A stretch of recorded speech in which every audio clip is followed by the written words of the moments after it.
ఆరు అక్కని మీ నుంచి ఎవరైనా దూరం చేస్తానంటే నేనెలా చూస్తూ ఉంటాను చెప్పండి?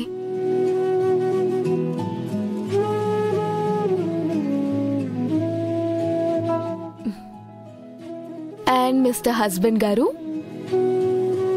నా హక్కు ఆ నగలు కాదు, మీరు.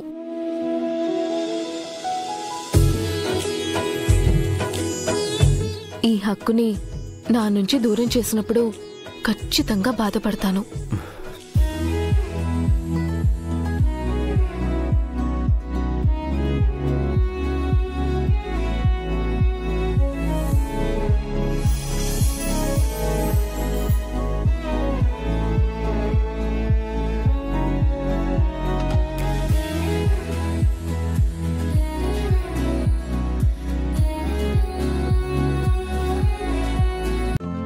ఈ రోజే డౌన్లోడ్ చేయండి, మీ ఫేవరెట్ షోస్ చూడండి.